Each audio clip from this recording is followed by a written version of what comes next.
Hello, good afternoon. My name is Davion Adams, and today for my speech, I'm going to be talking about yoga and the implications of health benefits that it has on the body, and why I believe that it is a necessity for people to do on a day-to-day basis, and why it's good for you. So, yoga essentially has been basically practiced since the 1800s. It was founded in, ancient China and India as well, but wasn't really started practice more so amongst the populace till around the 1800s.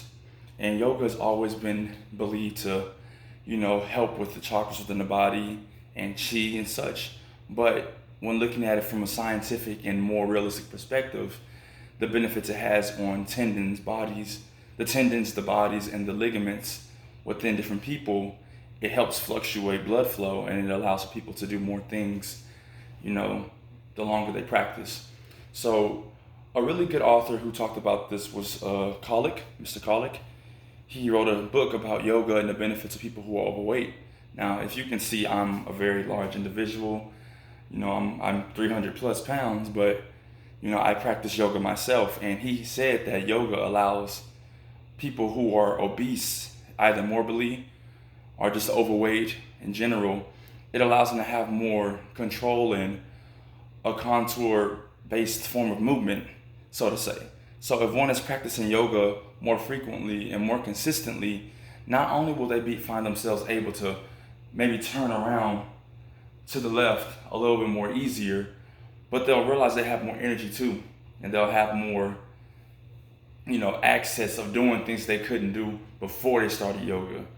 And even getting to the depthness of talking about the complexity of it, yoga is really essential for the mind as far as discipline and maintaining self and awareness. It teaches you not only to be strong and willed, but it also teaches you how to be patient and allow things to go as it be. A famous author by the name of, I believe, Heather Monroe, or we can just call her Monroe. She talks about how when people are involved with yoga and they do it for a certain amount of time, they begin to perceive things differently. Yoga is more than just movement in itself, but it's also a form of meditation and understanding oneself and one's body.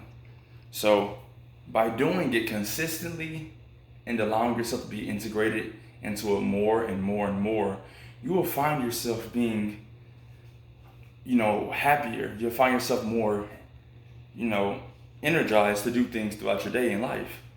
And if people were to do this more and more, this could go into different things such as sports, hobbies.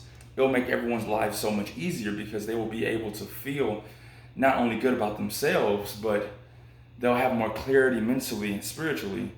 Yoga can be defined in many different things, but overall, the health and wellness of it is one of the biggest factors as to why people do yoga. It's not just about being flexible. It's not just about being able to move, but the spiritual mental clarity that can go along with yoga is undeniably one of the greatest things that can happen along with it.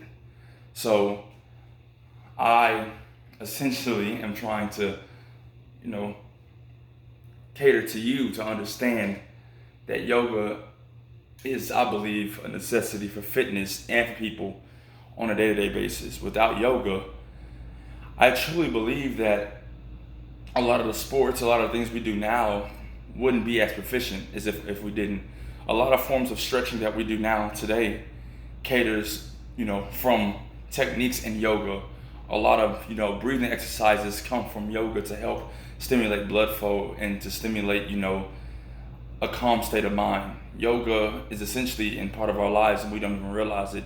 But when you start having a more direct mindset towards it, then you can start seeing more of the benefits that can come with it and the implications that it can have, not just on your body, but in your mind as well. My name is Davion Adams, and thank you for listening to my speech.